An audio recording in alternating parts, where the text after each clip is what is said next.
Hi, I'm Roger Mashad. At Franklin Templeton Investments, we believe that citizens need to be informed about the resources that can help make higher education more affordable. That's why we're proud to support programming produced by the Caucus Educational Corporation and their partners in public television. Funding for this edition of One-on-One with Steve Adubato has been provided by the Russell Berry Foundation, Bloomfield College, offering small classes and big opportunities since 1868, Barnabas Health, Wells Fargo, New Jersey Manufacturers Insurance Group, auto insurance, homeowners insurance, and banking under the principle of stewardship, and by PSE&G, committed to improving New Jersey's economy and strengthening its communities. This is One-on-One. When you first heard that they were doing Charlie Rose and Gayle King, didn't you go, what? People like laughing at others, so I don't mind if the other is me. See, you go right into the character. That's what it is. I'm bringing families together a half an hour each week. Man, I'm doing something special. And so I do feel successful.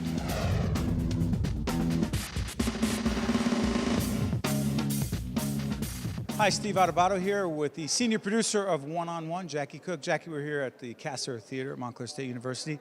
Opening night, Montclair Film Festival. We're about to take a look at a clip from what movie? 20 Feet from Stardom, the opening night film here at the Montclair Film Festival. Now, set it up, because we were able to talk to the star, Darlene Love, of 20 Feet from Stardom, and the director. Yep, Morgan Neville. He was the director of the film. He was here also tonight, which is great. We got to speak with him.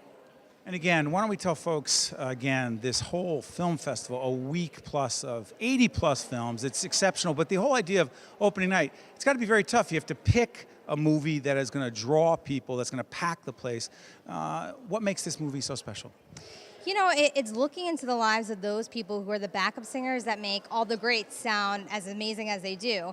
And what the film really talks about is these backup singers, no one knows their name, no one knows who they are, but they really are true talent, really just amazing performers, and it showcases them and who they are. You know what's really interesting about this? Jackie and I were at the New Jersey Performing Arts Center. We were doing a special with, we were at, I guess it was the gala. Yeah, it was the gala. And who was one of the star performers? Darlene Love, who just knocked it out of the park. She was just great up there on stage. She really made the crowd go crazy, and she's a great performer. She really is. Let's take a look at a clip from 20 Feet from Stardom.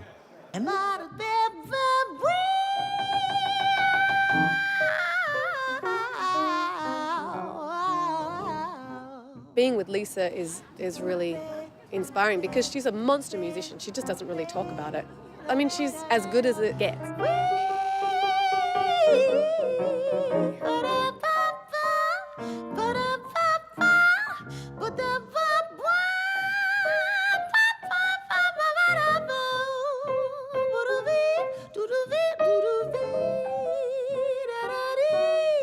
Everyone knew who Lisa Fisher was. She was the talk of the town at the time.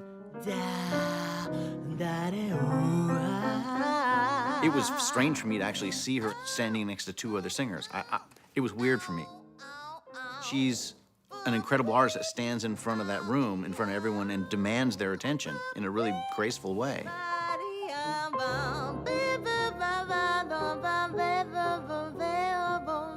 love melodies.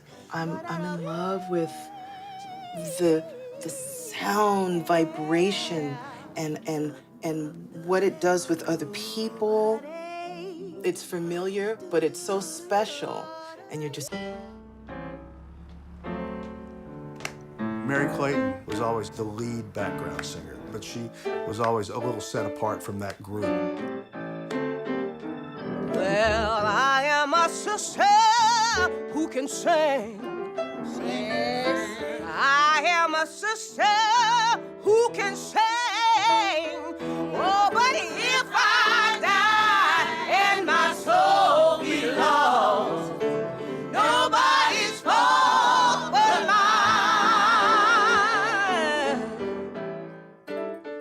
I started going to summer school with Mary, and she'd start singing down the street, and I'd go like, this girl is amazing. Nobody's fault but mine. Said nobody's fault. Nobody's fault but mine. I said that no one's fault. If I She had no hidden agendas about it. She just, that's what I do.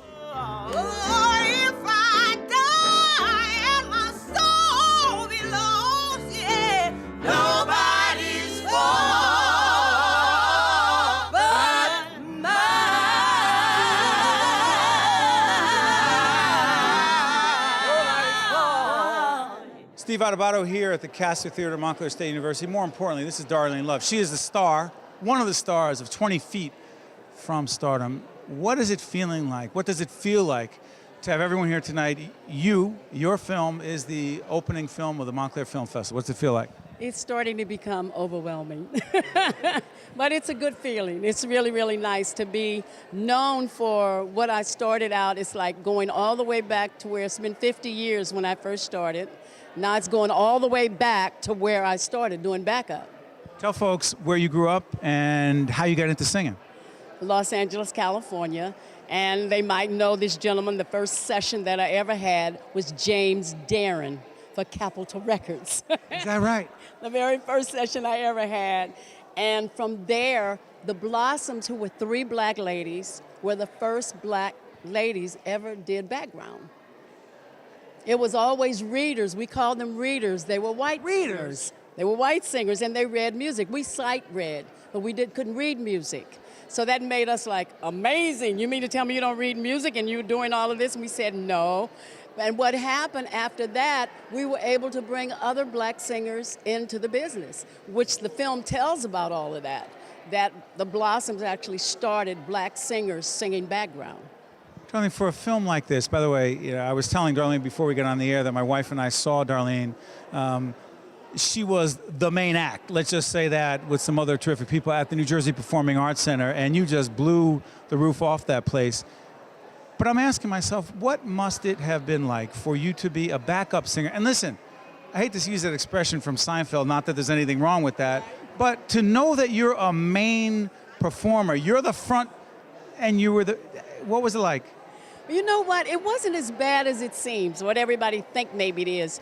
The people that we worked for really did respect me for what I was doing. They were just excited for me to be singing on their records as I was to be singing for them. So it was never really bad. They treated us wonderful. It was great. They knew I was a great singer, but it scared them a little bit, but they got used to what I was doing. I wasn't never like pushy on them. They weren't never pushy on me. So it ended up being a great thing for me to be backgrounding those people I was singing behind. Your ego, and I don't mean that in a bad way, your sense of self. Did you always know that your time would come when you have your own hit and you had more than one? Did you always know that? Yes, I did. And I always knew my time was going to come. The funny thing about it, I didn't know it was going to come this way. Starting back to where I started, through a film. Now people, in other words, I always knew that I was going to get my due. I was going to be a front singer because I always wanted to be. It just took a little more time. Now, I didn't know it was going to take this long, but it's coming at a right time. I'm really happy with myself. I'm happy with life. I'm enjoying my life. My children are grown. I'm very happily married, and everything is working fine. So this is actually a perfect time for this actually to be happening. You know, and I love all the people that I've ever worked for. And they respect me to the fact they still call me today. Name some of them. Bette Midler, Bruce Springsteen, Sam Cooke, who I adored, Elvis Presley. Name drop. Hey, yeah. What about I asked you. the chairman of the board, Frank Sinatra? I mean, it went from gamut to gamut. Oh, yeah. Was Frank easy to work with? Yes. He was such a happy man. That made it so much great to work. And I started out working for Nancy Sinatra. That's how I ended up meeting him. He used to say, "Thank you, girls, for helping my daughter." So that's what made life so great for me. So, Darlene, I have to ask you, to all the singers out there, all the artists, all the performers who are backup singers and doing different things, if you're a backup singer right now, what would you say to those folks right now who happen to be singing backup? You know what? There is a lot of talented background singers, and they just have to be patient and not overstep what they're doing. You're a background singer, so don't try to overstep the star. Be nice, and it'll come. Seriously, it will come. Show business be nice? It can be. It's tough. I don't know why I decided I wanted to be in show business, because, honey, between being a president and a preacher, the singing is the next thing. You kept the faith and you love what you do. And I love what I do, yes. We congratulate you on being part of the opening night film of the Montclair Film Festival. By the way, what do you say to all the folks who are part of the Montclair Film Festival? What's your message to them who have come to give you the love on this night, Darlene Love? I am so excited about the people from New Jersey. Thank you, thank you, thank you. I love them. Thank you, Darlene. You're welcome. Morgan, let me ask you, 20 feet from stardom, big night, big film, what makes it so special? I mean, this whole film has been an amazing experience. It's a story of backup singers who are the most incredible artists you've never heard of. And the film has been so well received, and seeing these amazing ladies get love back from the audience and people knowing their names and their faces for the first time. They've heard their voices forever, but now they actually get to meet them. You know, it was really great. I was watching some clips from the movie, and one of the things you said was, you know, some people think, hey, I guess these backup singers, they weren't good enough to be the stars. And you said they blow them away. They blow them away because a backup singer has to be perfect from the first take, or they don't get the call back. You know, lead singers can screw up for 25 takes, but backup singers have to be perfect every time. And if you can do that, you can be a backup singer. So they're just unbelievably good singers. And that's the thing that blew me away making this film. I didn't really know what to expect, and they've just constantly amazed me. Where'd the idea come from? Because you've done, I mean, I guess Bruce Springsteen, you've done films, you've worked with so many big stars, if you will. Who else, by the way? I mean, I've worked on projects with everybody from the Rolling Stones, Pearl Jam, James Taylor, Carole King, you know, on and on. But this project was different because... What drew you to it? Well, it's, my producer had the idea, Gil Friesen, who is former president of A&M Records. And he always loved backup singers. He had an idea that there was a great story there.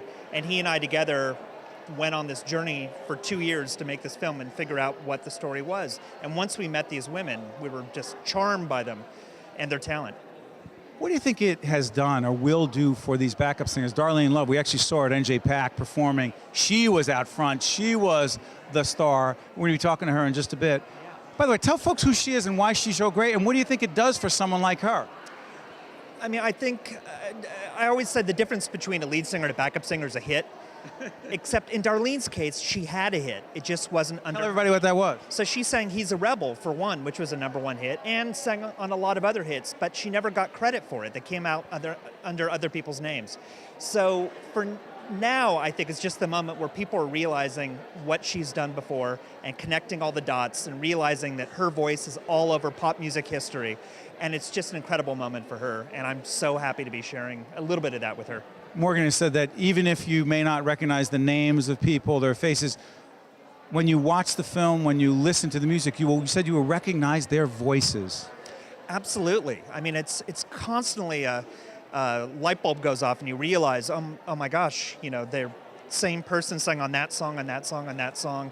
And I've completely retrained my ear, because now when I listen to music, I listen to it differently. And hopefully after seeing this film, you'll listen to music just a little bit differently.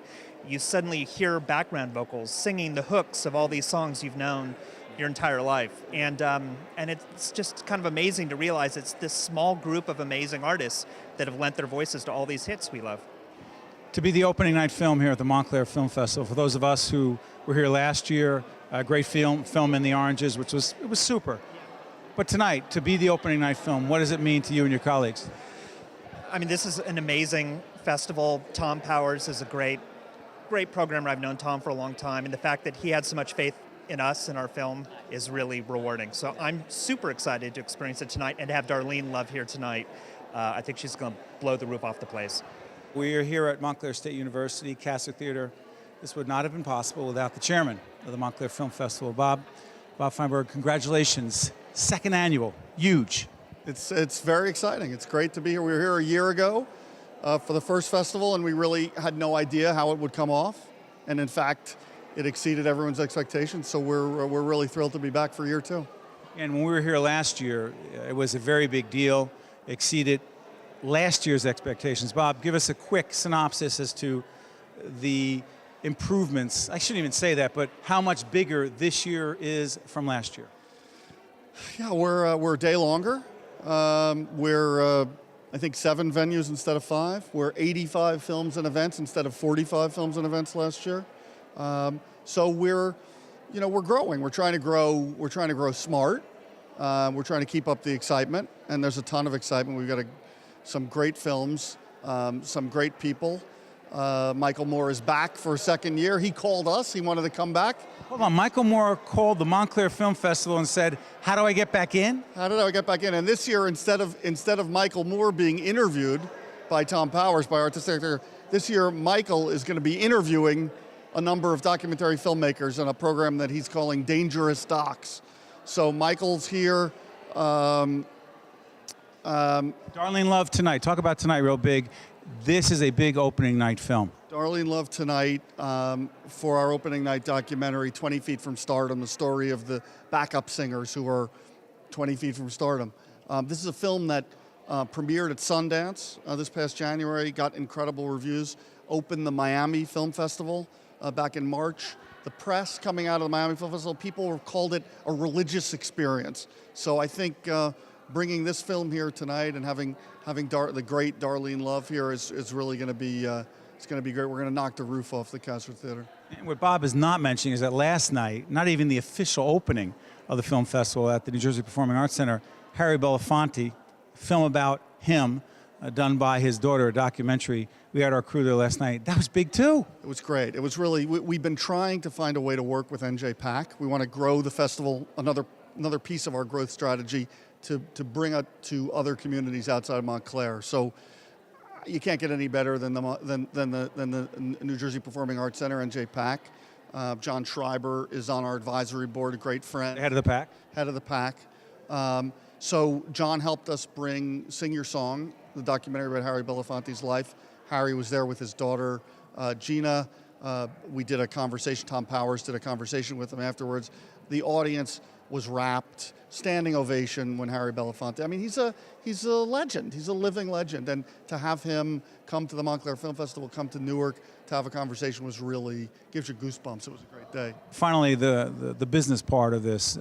Bob's talking about the artistic side, the side that I'm sure is a lot of fun, but the business side, more sponsors than ever before. Real quick, our partners on the media side. Talk about the media partners on the public television side. You know, we've brought in this year, very excited, NJTV, Channel 13, WNET, NPR, Public Radio, WNYC, Yelp. Of course, we're thrilled to have Steve Adubato and Caucus Educational Corporation.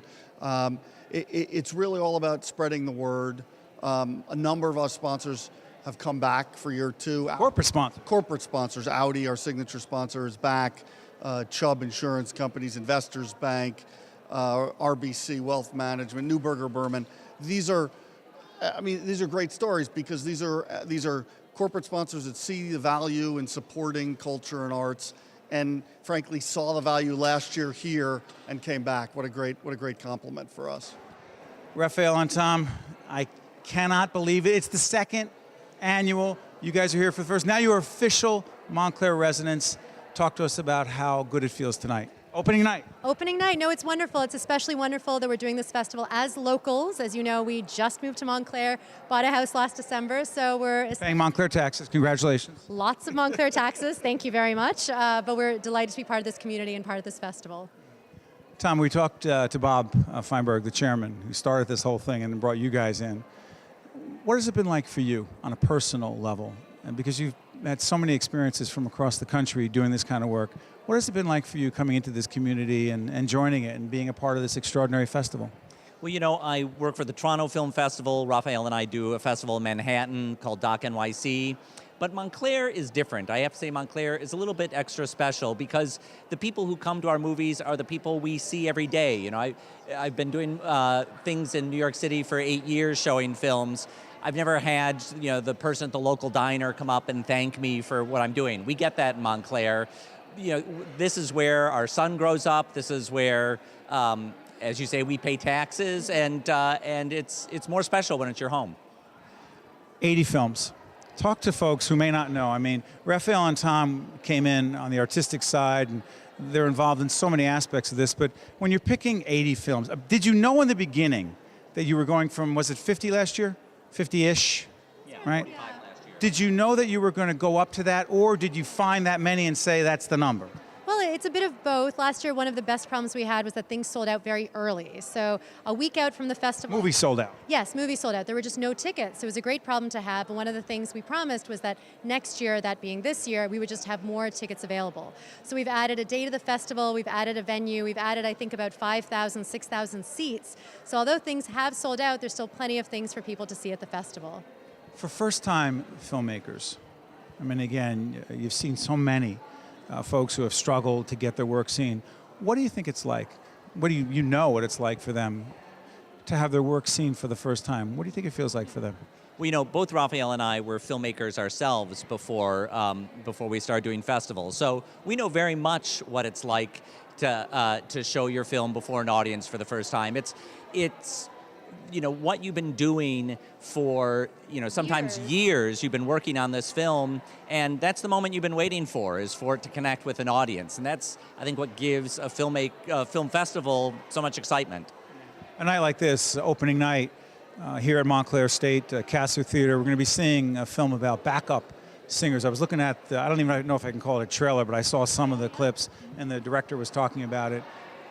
A movie like this, I think to myself, somebody became obsessed with the idea of telling the story of these 20 feet from stardom, if you will.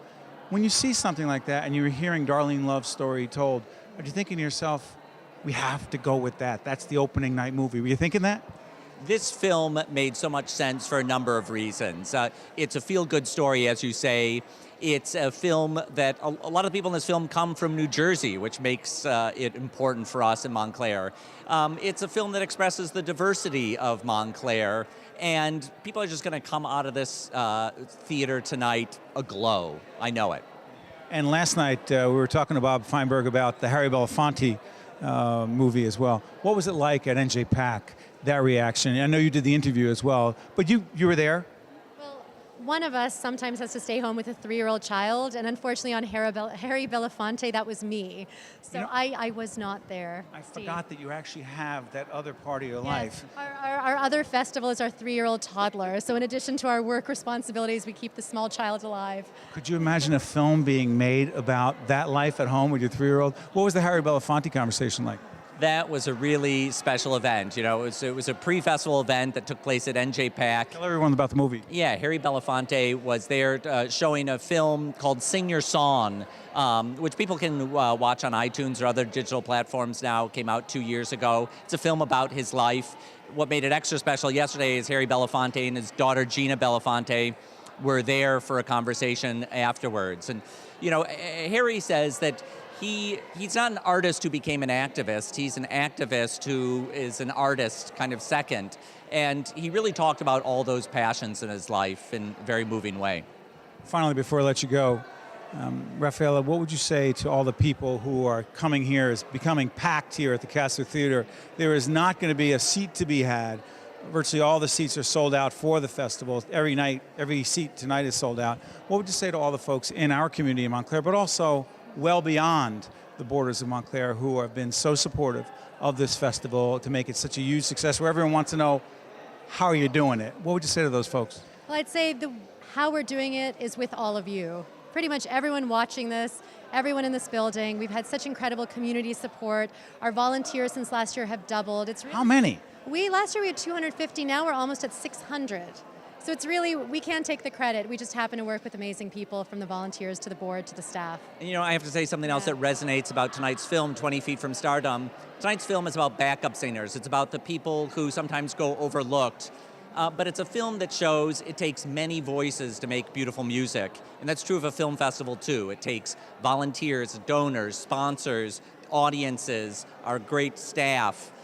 It takes all of them, and we always want to celebrate them. Well, to Rafael and Tom, on behalf of everyone who lives in the town of Montclair, and those of us who have, again, played a small part in what you're doing, congratulations. We're so glad they picked the two of you, and you've made this festival very special. Thank you very much. Thank you.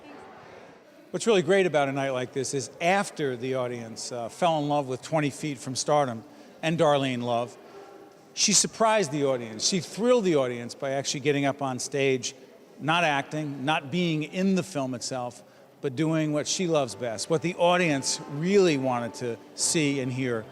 They got to hear and see Darlene Love perform, to sing, to do what she loves and what we wanted to hear. Darlene Love on stage. Sometimes in our life, we all have pain, we all have sorrows, but if we are wise, we know that there's always tomorrow. Lean on me when you're not strong, and I'll be your friend. I'll help you carry on. If you're feeling lost, I'm gonna need somebody to lean on. Please swallow your pride. If I have been, you need to borrow,